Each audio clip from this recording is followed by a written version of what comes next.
विद्यार्थी एकजुटीचा विद्यार्थी एकजुटीचा वंदे मातरम छत्रपती शिवाजी महाराज की जय छत्रपती शिवाजी महाराज की वंदे मातरम कोण म्हणता देत नाही घेतल्याशिवाय राहत नाही कोण म्हणता देत नाही घेतल्याशिवाय राहत नाही मेलोडी घ्या तुमच्या वाटत नाही येणार चला घ्या मेलोडी घ्या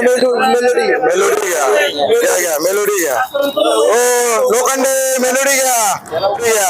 वाटा सगळ्याला मेलोडी घ्या हो जरा ताई तुला वाटतं माहितीये का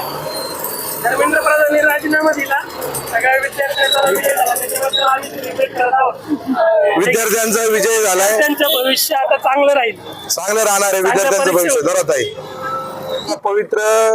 शिवजन्मभूमीमध्ये आज या ठिकाणी फटाके आणि हे मेलोडीचं वाटप करून आज या ठिकाणी मोठ्या प्रमाणामध्ये या ठिकाणी आनंद व्यक्त केला जातोय खऱ्या अर्थाने आज हा 12 वर्षानंतर हा आनंद आम्ही साजरा करतोय खऱ्या अर्थाने आज विद्यार्थीच्या एकजूट झाल्यामुळे आज या ठिकाणी धर्मेंद्र प्रधान यांचा या ठिकाणी आज राजीनामा झालेला आहे येणाऱ्या काळामध्ये ज्या ज्या गोष्टी चुकीच्या होतील त्याचा विरोध या ठिकाणी आम्ही राज्य ग्रुप तर्फे आणि या नवीन युवा पिढीला आता हे सगळं कळालेलं आहे त्यामुळे सगळे आता संघटित झालेले आहे आणि सरकार सुद्धा या ठिकाणी झुकलेलं आहे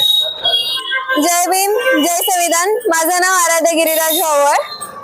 मी इथं येऊन सेलिब्रेट करत आहे कारण की मला स्वतःला खूप आनंद झालेला आहे की माझा महाराष्ट्र एक मराठी मुलगा पूर्ण दिल्लीला हादरवू शकतो याचा मला खूप अभिमान वाटतो आम्ही जेन झी आहोत आम्ही आमच्या शिक्षणावर जर बाब आली जर आमच्या शिक्षणावर काही आलं ना तर आम्ही एज्युकेशन मिनिस्टर नाही तर प्रधानमंत्री सुद्धा चेंज करू शकतो जय जिजाऊ जय शिवराय आज या ठिकाणी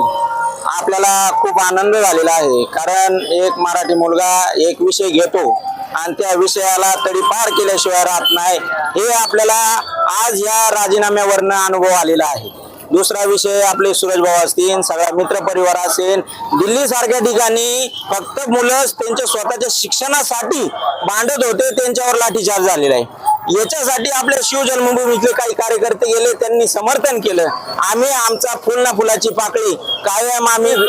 चुकीच्या गोष्टीला जे गोष्टी चुकीच्या घडतायत त्याला आम्ही विरोध करणार आणि जे चांगलं आहे त्याला समर्थन करणार या गोष्टीसाठी आम्ही कायम ज्या काल घडलेल्या आज धर्मेंद्र प्रधान आहे त्यांचा राजीनामा झालेला आहे याच्यापेक्षा चांगला कुठलाही मंत्री एखादा येऊ आणि एज्युकेशनला कुठल्याही प्रकारचं बालबोट लागू नये हीच आमची सगळ्यांच्या मनाई एक मागणी आहे आज जो खरंच विजय आहे तो खऱ्या अर्थाने ज्या 20 मुलांनी आत्महत्या केली होती खरंच विजय त्यांचा आहे अभिजित दिपकेने आणि खऱ्या अर्थाने हे पण म्हणावं वाटतं दिल्लीचे तख्त राखतो महाराष्ट्र माझा आणि खरंच या शिवजन्मभूमीतून जी ताकद जी ऊर्जा आणि महाराष्ट्राला प्रेरणा मिळालेली आहे ती खरंच अभिजित दिपके यांनी दिल्लीलाही दाखवून दिलेली आहे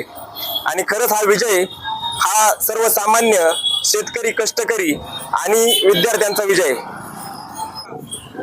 भाऊ या ठिकाणी जल्लोष होतोय काय सांगा जल्लोष तर होणारच पत्रकार साहेब कारण या राजीनाम्यासाठी अगदी लहान मुलांपासून तर जे शिक्षण घेतात सर्वांनी समर्थन दिलेले आहे सर्वांनी दिल्ली सारख्या ठिकाणी येऊन तिथं आपलं रक्त सांडलेलं आहे जल्लोष म्हणजे खऱ्या अर्थानं हा म्हणजे खूपच आनंद झालेला आहे आपल्याला याच्यामुळे एका भ्रष्ट व्यवस्थेला चांगली चपराक बसली असं आपल्याला म्हणावं लागेल तरी यापुढं सरकार चांगलं लक्ष देईल विद्यार्थ्यांच्या जीवनाशी खेळणार नाही अशी आपण अपेक्षा करू मला फक्त एवढंच सांगायचंय का अभी जिसका खून ना खोले अभी भी जिसका खून ना खोले खून नहीं वो पानी है और देश के काम ना आए वो बेकार जवानी है तर अशा स्वरूपात ज्या सगळ्या जिंजिंदी अख्ख्या देशातून जो काय आवाज उठवला आणि हा सगळा त्या जयंतींचा विजय असा म्हणावा लागेल आपल्याला